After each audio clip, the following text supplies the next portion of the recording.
my daughter walked away and they were standing in front of her car, they put it on her car. The police department, their hands are tied apparently, and no one's doing anything about it. These companies are just rogue. That's the fear for many drivers as the state's enforcement of booting rules will cease to exist on September the 1st. And now cities must create their own rules to protect drivers from predatory companies charging you too much money to have the boot removed. We first told you last night on KXAN News at 10 that places like Austin are scrambling to come up with a plan. Tonight, KXAN investigator Kylie McGivern learned just what that covers and what it doesn't. Yes, Sydney and Robert, Austin police presented recommendations to the city's Urban Transportation Commission tonight. And as we anticipated, they want to hold boot operators to the same criminal background check requirements as tow truck drivers before they're even licensed. They want booters to be marked and visible in parking lots as well, and to cap booting fees at $50 versus the $150 we're typically used to seeing in Austin, something that could put companies out of business.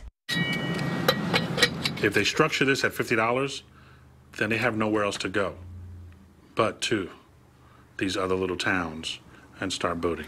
Joe Santiago of Capital Towing, Booting and Recovery says if the city sets the cap that low, there's no sense in even continuing to boot. We'd be out of business. That's why I'm going into the towing. I would not. There's no way you can do it. A factor the Urban Transportation Commission recognized. So I guess the danger is if the boot fee is too low, then the profit motive encourages towing, which is a much bigger pain in every way. But the commission agreed something's got to give. It feels like there is some Wild West action happening out there with rogue people who don't have to identify themselves. Austin police say the intent is to match booting with the city's current tow drop fee. For comparison, APD says the current cap on booting in Dallas is $100, but in San Antonio, it's just $35, and in Houston, $25. In Austin's proposed ordinance, we found some groups will actually be excluded because of another state law. The rules do not apply to commercial office building owners or managers who boot in their building's parking lot, meaning technically, they could charge whatever they want. The way it's set out, it's going to be a fight at some point. But right now, they just need to get something in place. We want to get it correct because the clock is ticking. And one of the biggest complaints we've heard about is how quickly people are being booted, sometimes within seconds of walking away from their car.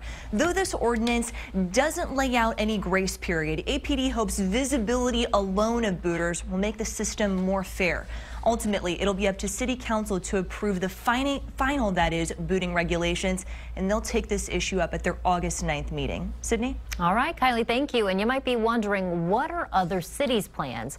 We checked with all of these in Central Texas, and of those that responded, none had one. Some didn't even know the state would no longer be in charge of enforcement.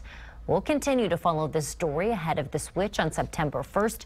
You can catch up on our full report on the homepage of KXAN.com right now.